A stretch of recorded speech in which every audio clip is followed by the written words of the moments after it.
So every now and again, we get something I like to call a tragic comedy at top level chess.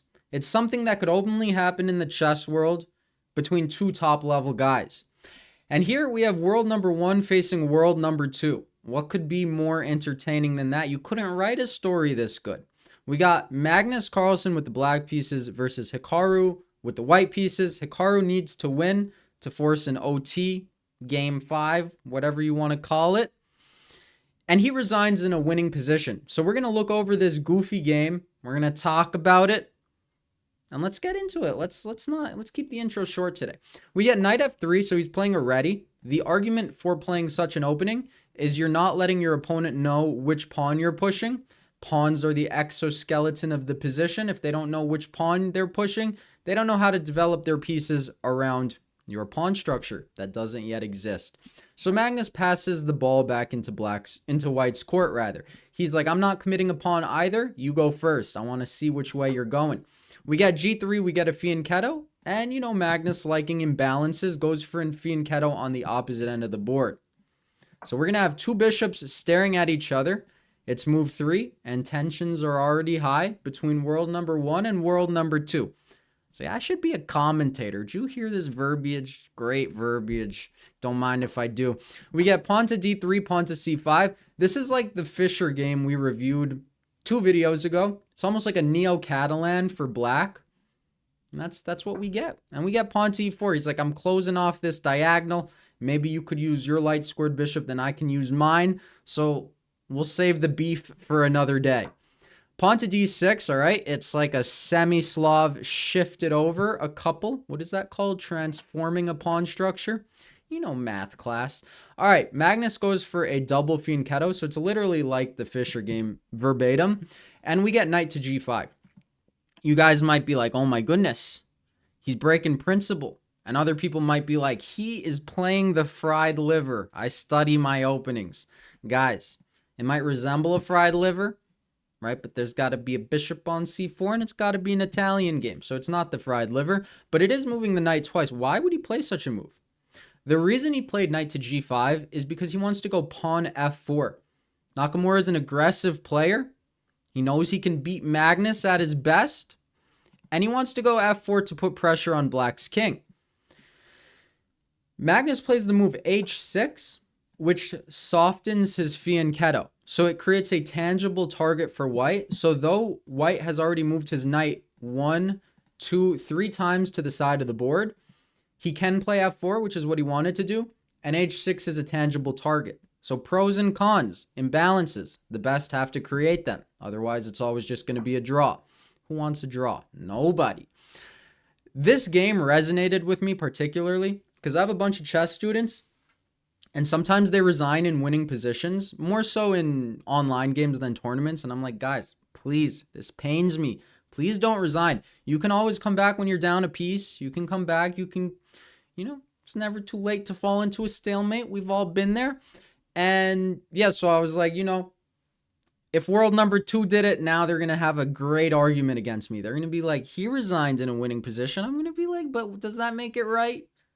No, it doesn't. But it's just a fascinating story. See, even at the best, chess is such a peculiar game. It's so difficult, and human error is what makes the game beautiful. Pawn to f4, pawn to e6. All right. Look at this. I love this because they're both playing almost like system chess. And what I mean by system chess is they both control the 8th and the 5th for black, the 1st to the 4th for white. They're just getting their setup. There's really no beef. There's no tension right now. And we're on move 9. They're kind of just both getting the positions they want. And that's kind of nice because that's how you know you're going to get a fighting game when you do get tension. Queen to e2. All right, developing, castling. That's a development move. And g4. The freak attack. That's what we like to call this stuff. It's almost like a Grand Prix structure. And he's like, I am going to checkmate you. I believe this is 10-minute chess. This is rapid chess. It's also funny. It's like the chess.com 2025 championship or something. But it's like chess is figuring itself out, I feel like. And I don't know if they're doing it great, but they have like a losers championship bracket, a losers finals, a losers world champion. It's like you're doing too much, You're doing too much, in my opinion. The bracket stuff, fix it, do better.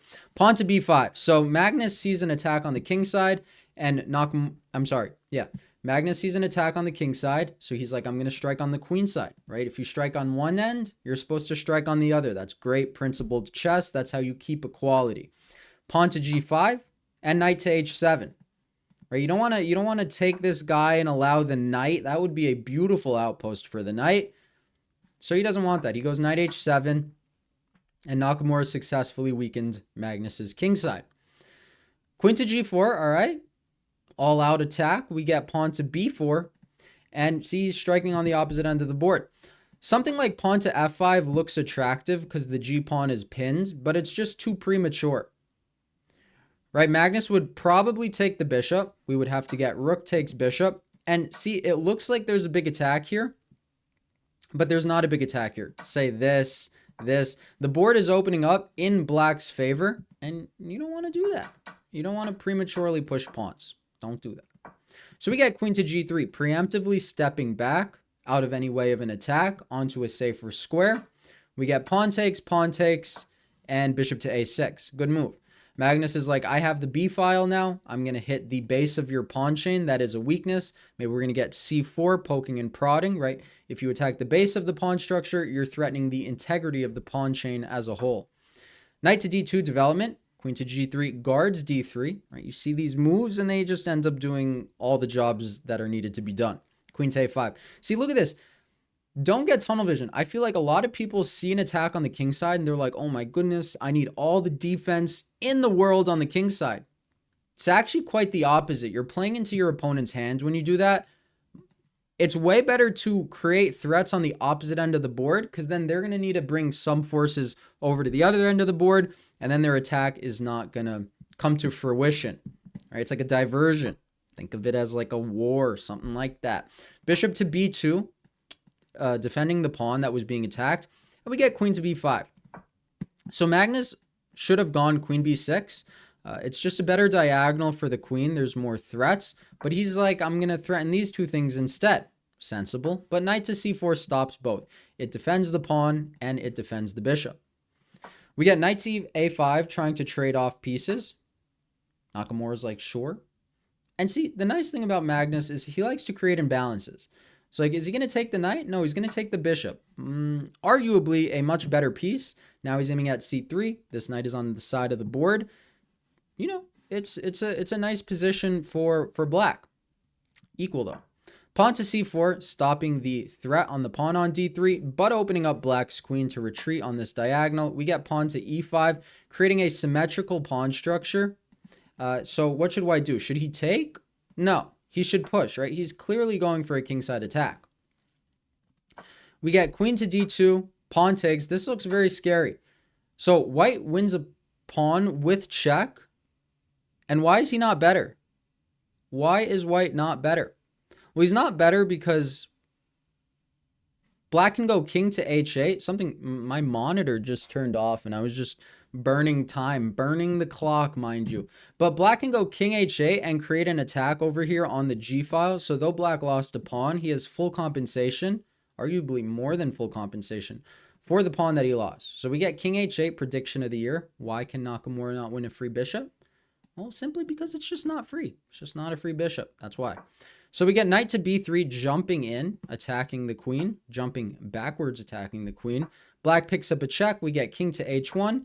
Rook to g8, attacking the queen, forcing it to move. And this is where sparks fly. This is where the game heats up. So it is an equal game if Magnus plays the move rook a to f8.